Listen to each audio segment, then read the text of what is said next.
Here we go again with people attacking Xbox Game Pass saying that it's hurting the gaming industry. This all stems from Outriders developer talking about their game not making a profit for them. Yet that's not what's happening at all. Let's get into why Xbox Game Pass is actually helping the industry and why a lot of people just can't wait to hate on the best service in gaming. Let's get into it.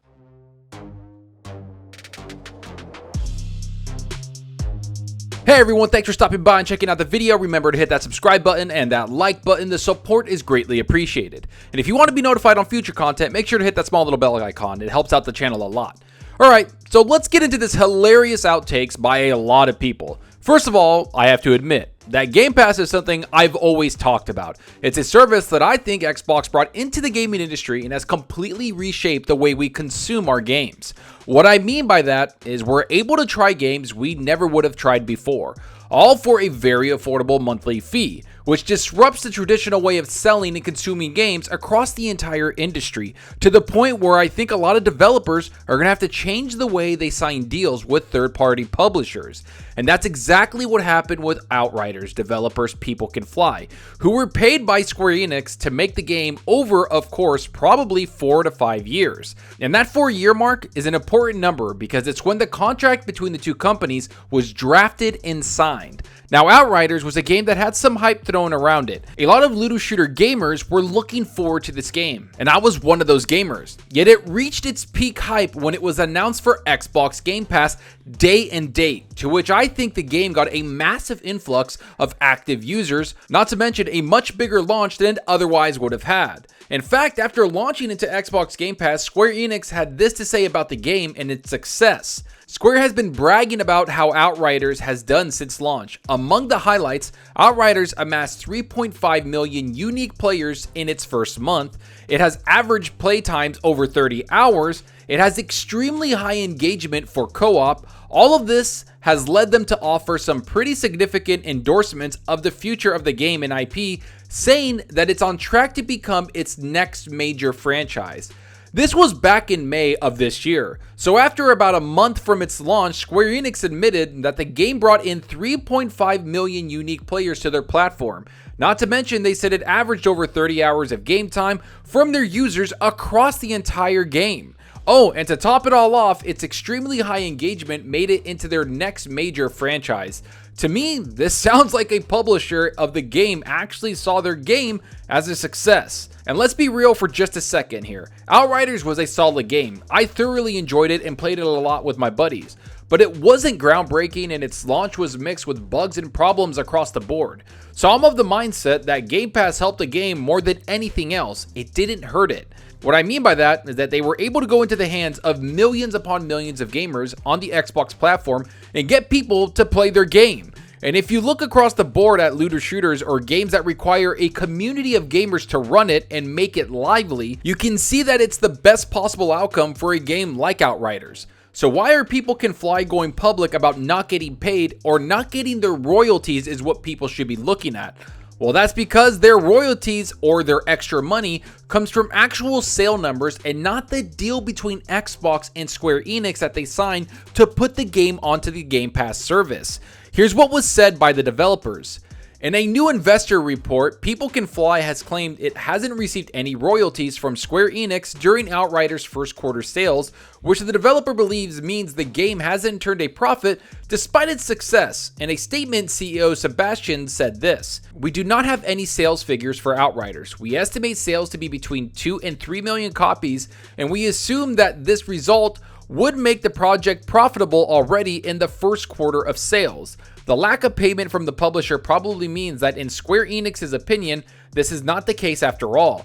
Lack of royalty payments may have been determined by some elements of Square Enix's sales policy, the details of which we do not know, such as partnerships concluded by the publisher with distribution platforms or entities offering the Outriders game as an add-on to their products."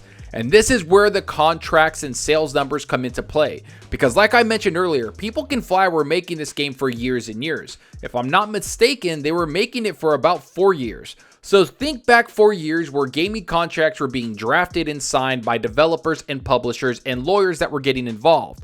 Game Pass was nowhere, and I mean nowhere near the powerhouse it is today. Much like Scarlett Johansson and that Disney Plus Black Widow fiasco going on right now. People signed deals not understanding the streaming service for media or the Game Pass service that was changing gaming later on.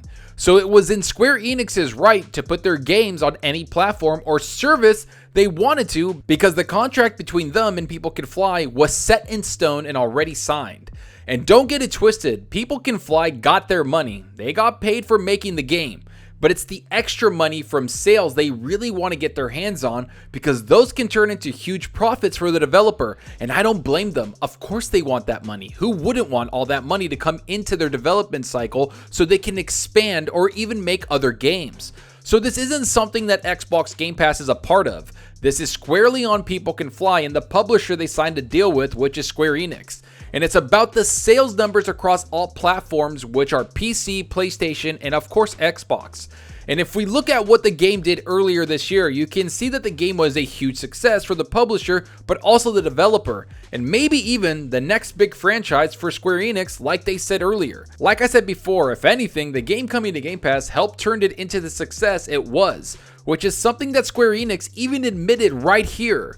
Earlier this year, Square Enix commented on the release of Outriders on Xbox Game Pass, stating that the agreement to make the game available through Game Pass from launch had worked in its favor, especially when it came to establishing a player base for the new title. Xbox Game Pass is widely considered to be a good move for new IPs, as it allows subscribers to play games without paying for them individually, increasing the likelihood of games securing more fans than they might with a standard launch. While Outriders' inclusion with Xbox Game Pass will likely have generated more players and interest for the new release, it could be a factor in the game's lack of profitability, as hinted at by the developer CEO. With exact details on Square Enix and Microsoft agreement in its financial terms unknown, it seems unlikely that this will be confirmed. So the one thing I have to admit is that this has nothing to do with Xbox. This is completely on Square Enix providing the numbers to People Can Fly. Now, I understand why People Can Fly are getting mad about Game Pass, and that's where we have it. Outriders did benefit from Game Pass, and so have so many other games out there. MLB The Show, The Ascent, all Xbox first-party games, and of course multiple, and I mean multiple third-party deals that Xbox has secured. So ignore the people turning this into a console war topic, and ignore the people that just want to hate on Game Pass because it provides the best value in gaming. One of the things Phil Spencer said is that if you see third-party teams coming back to Game Pass, that's how you know it was a success. And of course it was. These people get generated sales from PlayStation, PC, or wherever they launch their platform, plus the sales they get on Xbox, which has been proven Game Pass increases sales of games that are already on there. So Phil Spencer has said, watch those developers come back. That's where you see success in Game Pass, and they have come back. But don't ignore the new contracts that will be drafted by developers who have to take Game Pass into consideration now. Watch how things will start to evolve across the gaming media and the gaming market, because like I've said before, Game Pass has changed the industry completely, and it's only a matter of time before other publishers like Sony or whoever else is out there start to follow Xbox in their business model, because it just works and it's profitable. Because if they don't, they'll be left in the dust sooner rather than later. And that's what I think is going to happen. I think they're going to expand the contracts. I think they're going to take Game Pass into consideration. And I think Sony's going to follow suit along with Nintendo and maybe other publishers out there that are already doing that. Look at Ubisoft, look at EA, look at all these other publishers out there bringing out their games into something like Ubisoft Plus or EA Origin. There's so much out there that's like Game Pass that it's going to become the standard across the industry. But enough of what I think about all of this. Tell me what you think about this. Do you think Xbox Game Pass hurt Outriders, or did it help Outriders become the huge success that it was? Do you think new IPs should launch on Game Pass to help get an audience? If Game Pass didn't work, why are multiple third-party studios still signing deals with Xbox? Did Square Enix pocket all the money between Microsoft and them? Will we see more developers sign new contracts to factor in Game Pass? Go down below and let me know. And I hope you enjoyed the video, and if you did, please hit that subscribe button and that like button to support us out the channel more than you know. And give me a follow on Twitter at Zalker87. I'm always on there talking games and sharing my latest videos. Plus, I love interacting with everyone there, so get on Twitter and let's talk about gaming. Also, follow me on Xbox Live. My gamer tag is Zalker87, just like my channel name. See what games I'm playing, and let's compete in achievements for the month. So right now, I've been playing a bunch of games. I'm talking about Hades, everything on Game Pass. I've been playing Assassin's Creed Valhalla a lot because I'm having a lot of fun with that. I kind of wanted to get into a big RPG game, and that's exactly what Valhalla is. It is massive, and I know they're dropping all the DLC, so I kind of want to check that out. But for now, I need to get through the base game. I think I'm about 30 to 40 hours in. I'm having a lot of fun with it, but man, there's so much more into that game. There's such a big scope, and I'm having a lot of fun. Do I think it's as good as Odyssey? I loved Odyssey, so I don't know. I think it's a really cool game. I think it's brutal, and I'm really enjoying it. But for me, I've been really enjoying Hades. That game is bar none one of the best games I've played indie-wise for a very long time. I just love the different builds you can do. I love the strategies you can do, and I love going back in on runs. I think I'm on about like 20 to 30 runs. I beat the game. I got to the end. So now I'm having fun getting new boons and all this other stuff, getting new builds that I can just have fun with. I truly recommend that game. It's on Game Pass for PC, Xbox, and I think Cloud also. So check it out. But let me know what you're playing. Are you playing something on your Xbox? Are you playing something on your PS5 with the new Ghost of Tsushima DLC that came out? Or are you playing something on your PC? Let me know down below, because that's what we're here for, is to talk games. And that's all for now. Thanks for watching, and until next time, remember, enjoy your gaming. Later.